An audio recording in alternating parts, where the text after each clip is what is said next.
You're watching Chili Boy Productions. I'm Larry Chili Boy Chilson, and this is my review for Bullet Train. Now, before we get into this review, make sure to go ahead and click that subscribe button down below so that you can chill with me on each and every one of my latest videos.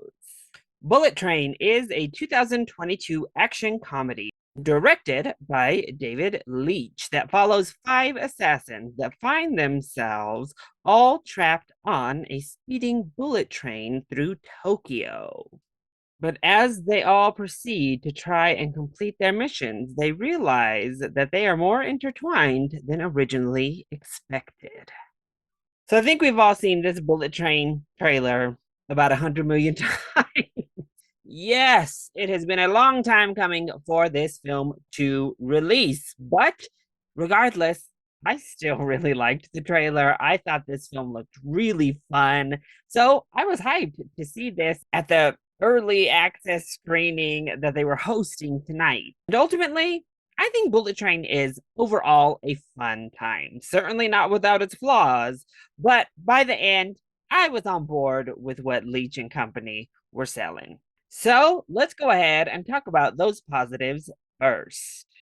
Well, I said this was a 2022 action comedy, and it certainly lives up to both. I was laughing pretty consistently throughout the film. I don't know that there's a whole lot of big laughs, but it got some good reactions from me as we were moving on, and they come from all over this cast. Plus, this action gets gruesome. Now, Leach is obviously known for the Deadpool films and John Wick, Atomic Blonde, so he knows about brutal R-rated action, and that is delivered once more.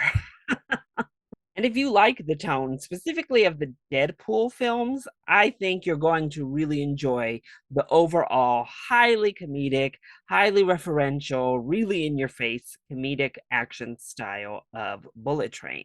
But I said it, the comedy comes from everywhere in this cast, and that's because they're all fantastic. It's an all-star cast that's assembled here, and everyone shows up to play. One, you could just tell they're having a really good time on this set, but they're all wonderful. Brad Pitt in our leading role is fantastic. It's such a fun role for him, and he kills it.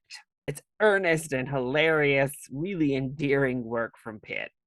Aaron Taylor Johnson, oh, forget about it. First of all, I was having a few palpitations myself in that movie theater watching Mr. Taylor Johnson, but he's also great, putting on a highly thick accent for this role. He is a blast, and his character takes a couple of fun turns as well. Brian Tyree Henry is a delight.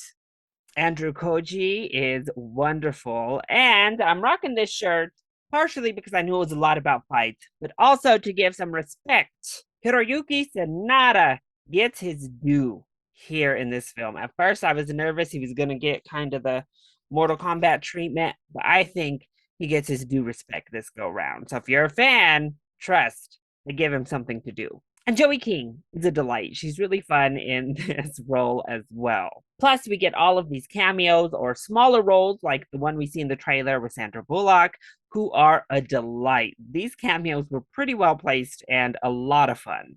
And honestly, although it gets too convoluted and takes it about a step or two too far, I enjoy the weaving of the storylines. These stories all feel very spread apart, but it hits this great median throughout the second act and partway through at least the third act, where as we're intertwining things, it's a really good time. And that's really the biggest praise and positive I can give Bullet Train. It's just fun. It's fun to watch. It had me laughing. The action is a great time, and the actors are killing it. So nothing too complicated there. Now, that's not to say it doesn't have its faults. And without those positives being so much fun, this easily could have fallen into negative territory overall because there are quite a few negatives, starting with the CGI. I thought it was actually quite alarming. Anytime we're not on this train or we're looking too much at the window of the train, we have this horrible CGI shot at the end of the film with Brad Pitt behind him. Oh, the CG work is just not good and took me out of the film pretty much every single time we weren't actively inside of the set for the train. Also, I thought the needle drops were not effective. Maybe one or two were cute, but first of all, the mixing on them is outrageous. When those needle drops hit, they are so loud in comparison to virtually everything else in the film. And they kind of kill the mood rather than add to it or enhance it. And there are so many of those needle drops in this film. It's way overboard and honestly dilutes what's already a fun time. We didn't need all of that. And then the screenplay is half negative, half positive, because while it is fun and it has a lot of jokes that land, there's still plenty of jokes that don't land.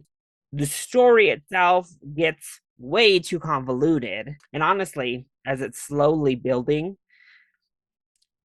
it takes a little bit too long to get there as well, because you start to lose interest because these stories feel far too separated and we keep adding in these new layers. So it's hard to really retain the audience attention. And of course, the characters aren't all that deep. Thankfully, the actors do enough character work that you're pretty endeared. You're on board with what you're given, but don't expect to learn much about these people. Though I personally don't find that to be too much of a negative. The actors gave me everything I needed to make good characters here.